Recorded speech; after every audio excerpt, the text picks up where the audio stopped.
Hi hello ನಮಸ್ತೆ ಎಲ್ಲರಿಗೂ. ಹೇಗಿದ್ದೀರಾ ಎಲ್ಲರೂ? ಚೆನ್ನಾಗಿದ್ದೀರಾ ಅಂತ ಭಾವಿಸ್ತಾ ಇದ್ದೀನಿ. ನಾನು ಕೂಡ ಚೆನ್ನಾಗಿದ್ದೀನಿ. ಫಸ್ಟ್ ಒಂದು ವಿಡಿಯೋ ಮಾಡಿದ್ದೀನಿ. ಅದೇನು ಅಂದರೆ carrier option after 10th standard PUC science. PUC science ತೊಗೊಂಡ್ರೆ ಏನೆಲ್ಲ ಮುಂದೆ ನಮ್ಮ ಕ್ಯಾರಿಯರ್ ಇರುತ್ತೆ ಅಂತ ಮಾಡಿದ್ದು. ಇದು ಪಾರ್ಟ್ 2. ನೆಕ್ಸ್ಟ್ PUನಲ್ಲಿ ಕಾಮರ್ಸ್ ತೊಗೊಂಡ್ರೆ ನಮಗೇನೆಲ್ಲ ಆಪ್ಷನ್ ಇರುತ್ತೆ, ಕ್ಯಾರಿಯರ್ನಲ್ಲಿ ನಾವೇನೆಲ್ಲ ಗೋಲ್ನ ಸಾಧಿಸಬಹುದು ಅಥವಾ ನಮ್ಮ ಒಂದು ಗುರಿನ ನಾವು ಹೇಗೆ ಸಾಧಿಸ್ಬೋದು. ನಿಮ್ಮ ಇಂಟ್ರೆಸ್ಟ್ ಏನಿರುತ್ತೋ ನೀವು ಅದನ್ನೇ ಮಾಡಿ, ಯಾರ ಮಾತನ್ನು ಕೇಳಬೇಡಿ. ಯಾಕಂದರೆ ಇದು ನಿಮ್ಮ ಜೀವನದ ಫಸ್ಟ್ ಮೆಟ್ಲಾಗಿರುತ್ತೆ. 10th ಅನ್ನೋದೇನು ಒಂದು ಮೆಟ್ಲು. ಆ 10th ಸ್ಕೋರ್ ಚೆನ್ನಾಗಿರಬೇಕು. ಆನಂತರ ನೀವೇನು ಕೋರ್ಸ್ ಮಾಡ್ತೀರಲ್ಲ ಅದು ನಿಮ್ಮ ಜೀವನವನ್ನೇ ಏನು ಮಾಡುತ್ತೆ, ಡಿಸೈಡ್ ಮಾಡುತ್ತೆ. ಹೌದು, ಯಾರ್ಯಾರೋ ಏನೇನೋ ಹೇಳ್ತಿರ್ತಾರೆ, ಡಿಪ್ಲೊಮಾ ಮಾಡಿ, ಕಾಮರ್ಸ್ ಮಾಡಿ, ಆರ್ಟ್ಸ್ ಮಾಡಿ, ಸೈನ್ಸ್ ಮಾಡಿ. ಹೌದಾ, ಆರ್ಟ್ಸ್ ಮಾಡಿದರೆ ನಾವು IAS KS ಆಗ್ಬೋದು.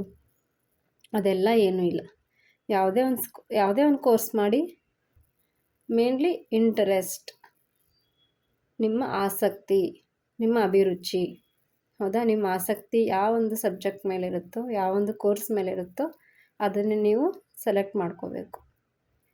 ಓಕೆ, ಈ ವಿಷಯದಲ್ಲಿ ಮಾತ್ರ ಯಾರ ಮಾತನ್ನು ಕೇಳಬೇಡಿ. ಸರ್ಚ್ ಮಾಡಿ, ನೀವೆಲ್ಲ ಕಡೆನೂ ಸರ್ಚ್ ಮಾಡಿ. ನಿಮ್ಮ ಗೋಲ್ ಏನಿದೆ, ನೀವೇನಾಗಬೇಕು ಅಂತ ಬಯಸ್ತೀರಾ, ಅದಕ್ಕೇನು ಮಾಡಬೇಕು, ಇಲ್ಲಿಂದನೇ ನೀವು ನಿಮ್ಮ ಆಯ್ಕೆಯನ್ನು ಕರೆಕ್ಟಾಗಿ ಚೂಸ್ ಮಾಡಬೇಕು. ಸರಿನಾ?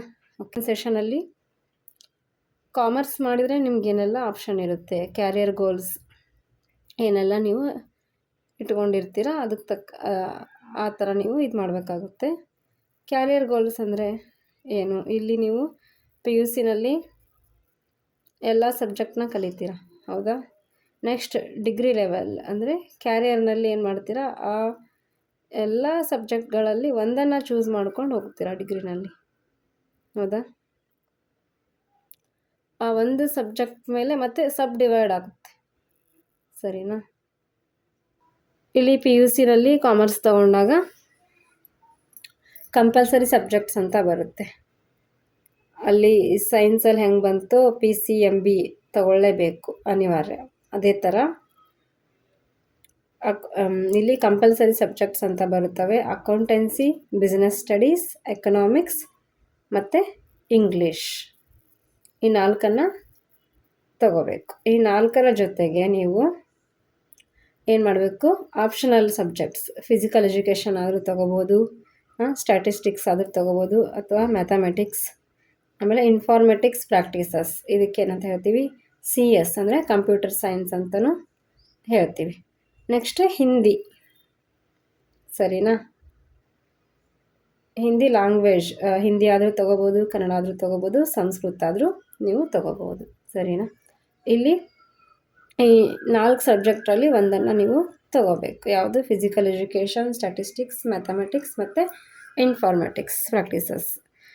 ನೀವೇನಾದರೂ 10th ಬೇಸಿಕ್ಕಾಗಿ ಮ್ಯಾಥ್ಸ್ ತಿಳ್ಕೊಂಡಿದ್ದೀನಿ ಅಂದರೆ, ನಂಗೆ ಮ್ಯಾಥ್ಸ್ ಚೆನ್ನಾಗಿಲ್ಲಪ್ಪ ಅಷ್ಟೊಂದು, ನಂಗೆ ಮ್ಯಾಥ್ಸ್ ಬರಲ್ಲ, ಡಿಫಿಕಲ್ಟ್ ಅಂತ ಅಂದ್ಕೊಳ್ಳೋದಾದರೆ ನೀವು ಇಲ್ಲೇನು ಮಾಡಿ, ಆಪ್ಷನಲ್ ಸಬ್ಜೆಕ್ಟ್ನಲ್ಲಿ ಮ್ಯಾಥ್ಸನ್ನು ಕ್ಯಾನ್ಸಲ್ ಮಾಡಿ. ಸರಿನಾ? ಹೌದಪ್ಪ, ನಂಗೆ ಮ್ಯಾಥ್ಸ್ ಇಂಟ್ರೆಸ್ಟ್ ಇದೆ, ಚೆನ್ನಾಗಿದೆ ಅಂತಂದಾಗ ನೀವು ಮ್ಯಾಥ್ಸನ್ನು ತೊಗೋಬೋದು. ಸರಿನಾ? ಸ್ಟ್ಯಾಟಿಸ್ಟಿಕ್ಸ್ ಬಂದುಬಿಟ್ಟು ಇದು ಸ್ವಲ್ಪ ಮ್ಯಾಥ್ಸ್ ರಿಲೇಟೆಡ್ಡೇ ಇರುತ್ತೆ. ಹೌದಾ, ಇದರಲ್ಲಿ ಪ್ರಾಬ್ಲಮ್ಸೇ ಬರ್ತವೆ. ಇಲ್ಲಾಂದರೆ ನೀವು ಇನ್ಫಾರ್ಮೆಟಿಕ್ಸ್ ಪ್ರಾಕ್ಟೀಸಸ್ ಅಥವಾ CS ಅಥವಾ ಫಿಸಿಕಲ್ ಎಜುಕೇಷನನ್ನು ತೊಗೋಬೋದು. ಸರಿನಾ? ಎಷ್ಟಾಯಿತು ಇಲ್ಲಿ, ಅಕೌಂಟೆನ್ಸಿ, ಬಿಸ್ನೆಸ್, ಎಕನಾಮಿಕ್ಸ್, ಇಂಗ್ಲೀಷ್ 4 ಆಯಿತಾ? ಅದ್ರ ಜೊತೆಗೆ ನೀವು physical education or statistics or mathematics or informatics practices ಒಂದನ್ನು ತೊಗೊಂಡ್ರಿ. ಈ 4 ತೊಗೊಂಡಾಗ ಎಷ್ಟು ಸಬ್ಜೆಕ್ಟ್ ಆಯಿತು, 5. ಅದ್ರ ಜೊತೆಗೆ ಇನ್ನೂ ಒಂದು language, Kannada, Hindi or Sanskrit, 6 subject ಆಯ್ತಲ್ಲಪ್ಪ. ಹೌದಾ, ನೀವು ಡಿಗ್ರಿನಲ್ಲಿ ಸೈನ್ಸ್ ಆದರೂ ತಗೊಳ್ಳಿ, ಕಾಮರ್ಸ್ ಆದರೂ ತಗೊಳ್ಳಿ, ಅಥವಾ ಆರ್ಟ್ಸ್ ಆದರೂ ತಗೊಳ್ಳಿ, 6 ಸಬ್ಜೆಕ್ಟನ್ನು ನೀವು ಸ್ಟಡಿ ಮಾಡಬೇಕಾಗುತ್ತೆ PUCನಲ್ಲಿ. ಪಿ ಯು ಸಿ ಯಾವ ಸ್ಟ್ರೀಮ್ ಆದರೂ ತೊಗೊಳ್ಳಿ ಅಥವಾ ಯಾವ ಕೋರ್ಸ್ ಆದರೂ ತೊಗೊಳ್ಳಿ, ನೀವು 6 ಸಬ್ಜೆಕ್ಟ್ಸನ್ನು ಸ್ಟಡಿ ಮಾಡಬೇಕಾಗುತ್ತೆ. ಸರಿನಾ? ಕ್ಲಿಯರಾ?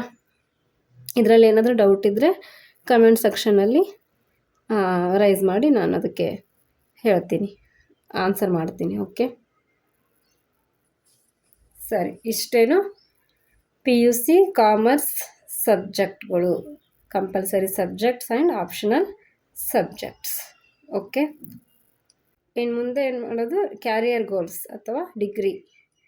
ಕಾಮರ್ಸ್ ಮಾಡಿದ್ವಿ ಪಿ ಯು ಸಿನಲ್ಲಿ, ಡಿಗ್ರಿ ಏನು ಮಾಡಬೇಕು ಅನ್ನೋದನ್ನು ತಿಳ್ಕೊಳ್ಳೋಣ. ಈ ಡಿಗ್ರಿನಲ್ಲಿ ಏನು ಚೂಸ್ ಮಾಡ್ಕೋಬೇಕು? ನಾವು ಕಾಮರ್ಸ್ ಮಾಡಿದ ಮೇಲೆ ಡಿಗ್ರಿನಲ್ಲಿ ಕಾಮನ್ನಾಗಿ ಎಲ್ಲರೂ ಮಾಡೋದು ಈ ಕೋರ್ಸ್ನೇ. BCom ಅಂದರೆ ಬ್ಯಾಚುಲರ್ ಆಫ್ ಕಾಮರ್ಸ್. ಓಕೆ, ಇದೇನು ಕಡಿಮೆ ಇಲ್ಲ. ಇದನ್ನು 3 ಇಯರ್ಸ್ ಮಾಡಿದ ಮೇಲೆ ನೀವು ಬ್ಯಾಂಕಿಂಗಲ್ಲಿ ಹೋಗ್ಬೋದು, ಅಥವಾ ಬ್ಯಾಂಕಿಂಗ್ ಎಕ್ಸಾಮ್ಸ್ಗಳನ್ನ ಅಟೆಂಡ್ ಮಾಡ್ಬೋದು, ಅಥವಾ ಯಾವುದೇ ಒಂದು ಗೌರ್ಮೆಂಟ್ ಎಕ್ಸಾಮ್ಸ್ಗಳನ್ನು ಅಟೆಂಡ್ ಮಾಡ್ಬೋದು ಏನು BCom ಮಾಡಿದರೆ. ಸರಿನಾ? BBA bachelor of business administration. ಸರಿನಾ? ಇದು ಬಿಸ್ನೆಸ್ ಬಗ್ಗೆ. ಬಿಸ್ನೆಸ್ಸನ್ನು ಯಾವ ಥರ ಆಡಿಟ್ ಮಾಡೋದು, ಮಾರ್ಕೆಟಿಂಗ್ ಮಾಡೋದು, ಓಕೆ, ಬಿಸ್ನೆಸ್ ಯಾವ ಥರ ಮೇಂಟೈನ್ ಮಾಡ್ಕೊಂಡು ಹೋಗೋದು ಅಂತ. ನೆಕ್ಸ್ಟ್ CA ಚಾರ್ಟೆಡ್ ಅಕೌಂಟೆನ್ಸಿ, ಅಕೌಂಟನ್ನು ನೋಡ್ಕೊಳ್ಳೋದು. ನೆಕ್ಸ್ಟ್ CS ಒಂದು ಕಂಪ್ನಿ ಸೆಕ್ರೆಟ್ರಿ. CS ಅಂದ್ರೇನು? Company secretary. BE bachelor of economics. Economics ಅಂದ್ರೇನು? ಹಣ ಅಂತ ಹೇಳ್ತೀವಿ. ಎಕನಾಮಿಕ್ಸ್ ಅಂದರೆ ಹಣಕಾಸಿನ ಸುವ್ಯವಸ್ಥೆ ಅಂದರೆ ಚೆನ್ನಾಗಿ ಹಣ ಖರ್ಚುಗಳನ್ನು ನೋಡ್ಕೊಂಡು ಹೋಗೋದು. BE ಅಂದರೆ bachelor of economics. Okay, do you prefer accounting, marketing, finance, economics and business? Okay, and work in corporate finance, auditing.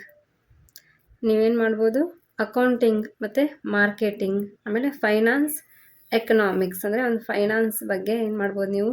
Audit ಮಾಡ್ಬೋದು. ಅದರದ್ದು ಲಾಸ್ ಏನಾಯಿತು, ಪ್ರಾಫಿಟ್ ಏನಾಯಿತು, ಅದ್ರ ಬಗ್ಗೆ ಎಲ್ಲ ನೀವೇನು ಮಾಡಬೇಕು? ನೋಡ್ಕೊಂಡು ಹೋಗ್ಬೋದು. ನೆಕ್ಸ್ಟ್ ಬಿಸ್ನೆಸ್ ಮಾಡ್ಬೋದು. ಯಾವುದಾದ್ರೂ ಬಿಸ್ನೆಸ್ಸನ್ನು ಮಾಡ್ಬೋದು. ನಿಮಗೆ ಈ ನಾಲೆಜ್ ಇತ್ತಂದರೆ ಯಾವುದಾದ್ರೂ ಬಿಸ್ನೆಸ್ಸನ್ನು ನೀವು ಮಾಡ್ಬೋದು. ಸರಿನಾ? Next work in corporate finance, auditing. ಇವಾಗ ತುಂಬ ಕಾರ್ಪೊರೇಟ್ ಫೈನಾನ್ಸ್ಗಳಿದ್ದಾವೆ.